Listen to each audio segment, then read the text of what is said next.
There was one eyewitness to this crime, and it was the victim's sister. And she testified to what she saw. And what she saw was 1/2 inch to 1 inch of hair hanging out from the hat. What we saw tonight was that photograph of Julius taken 9 days before Mr. Howell was killed, and that video of Julius a couple days after Mr. Howell was killed. And he did not have long hair. He did not have hair long enough to stick out from under that cap. And what's really frustrating here is that defense counsel never showed the jury that photo of Julius that was taken days before the crime. And we heard the juror say, we were waiting for the defense to put something on. And that would have been crucial. Yeah. Antoinette, you have any thoughts right now? I apologize. She asked that question again. I was just asking if you have any thoughts that you want to share right now. Yeah, I have a lot I want to say, but that's basically what Dale said. If the jury had heard a defense, I'm pretty sure they wouldn't have ruled my brother the way they did. Yeah. There's another question. Somebody says, can they not bring Chris back in for questioning, or are they hiding his current location? So could Chris be brought back? Like, what could happen? So under the law, there's this principle called double jeopardy.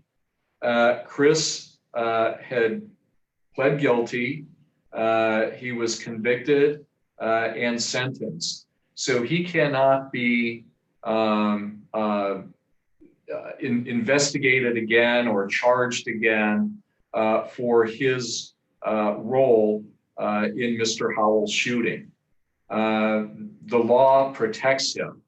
Now, if he committed perjury, then that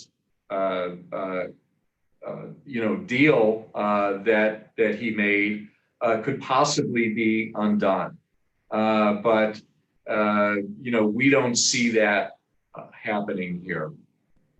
Okay. Why isn't his confirmed alibi that he was home during the time of the crime not good enough? It wasn't good enough because the defense lawyer never put it on. The defense never called Mr. and Mrs. Jones. The defense never called Antonio or Antoinette to take the stand and say, my brother was at home that night. We heard what they would have testified to on 2020 tonight, but that was never played to the jury or never presented to the jury. Yeah.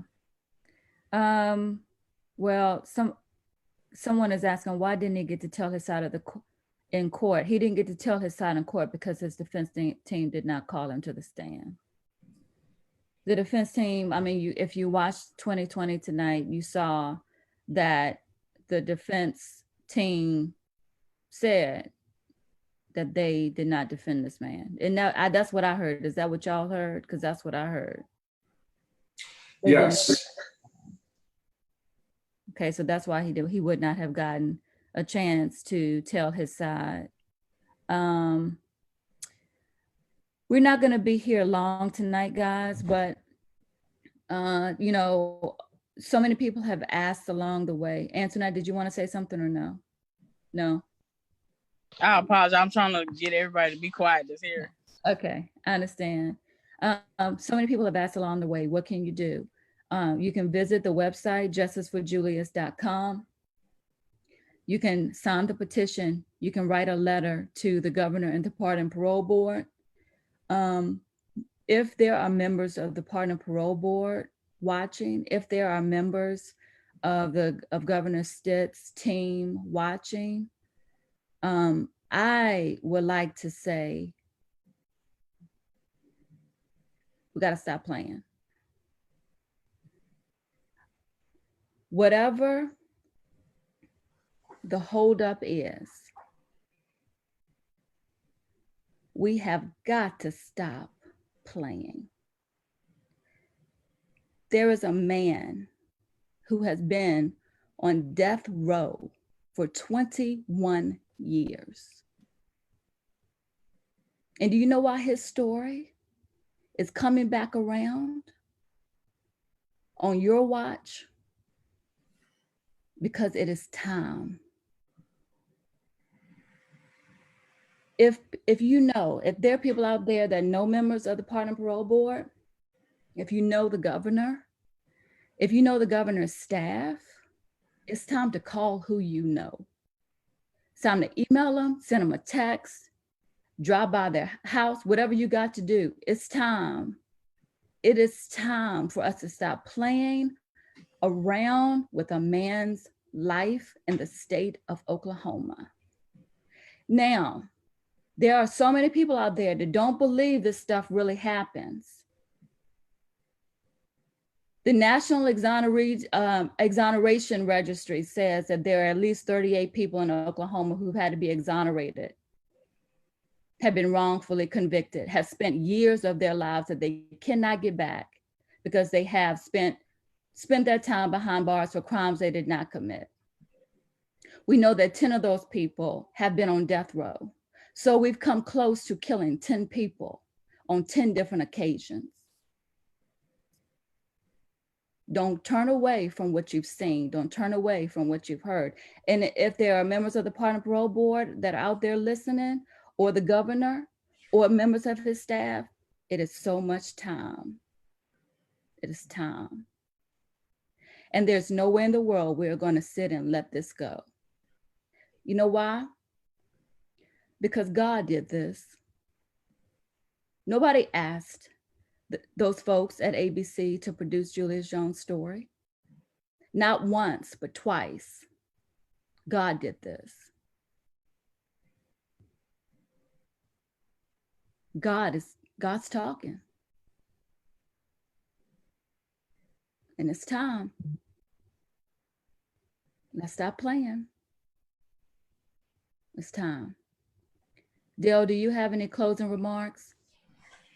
All that we want is a chance to present Julius's case in a forum where there are no procedural barriers to keep decision makers from looking at the evidence, looking at the evidence that was not presented at trial, looking at the evidence of racism, looking at the deals that these confidential informants got, listening to what these two prisoners said that Chris Jordan told him about how he set up Julius and he would get out of prison after serving 15 years.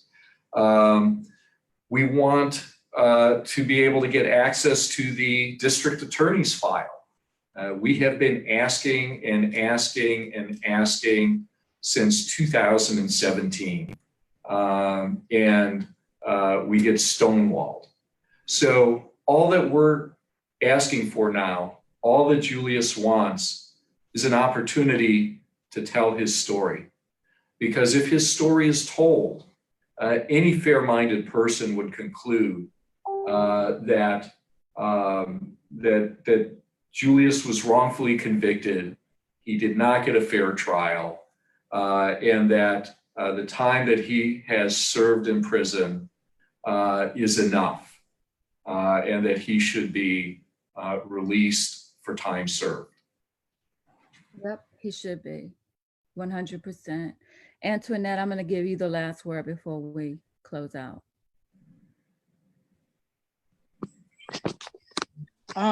Sorry. I want to thank everybody for tuning in. I appreciate the love and support, and you know, it's definitely nothing but God, the way the way it's moving, And I'm charging everybody that has heard his story, has looked at the documentary. I'm asking you to keep sharing his story. It's being heard. Just like your vote counts. Get out there and vote. We need to hold people that we are voting in office accountable, and we need to make sure that we get out there and vote. This is the reason why we need to vote, because of this injustice of my brother, Julius Jones. So I'm asking everybody to continue to talk about his story, continue to talk about how it makes you feel. This could be you. And I thank you, and I appreciate God so much. Thank you. Okay. And with that, folks, we really appreciate you all tuning in. We've been saying, and we're going to keep on saying, justice for Julius. Follow him on all social media, Instagram, Facebook, and Twitter. Share, like, tell everybody that you know. It's time to cry loud and spare not. Okay. Good night, everybody.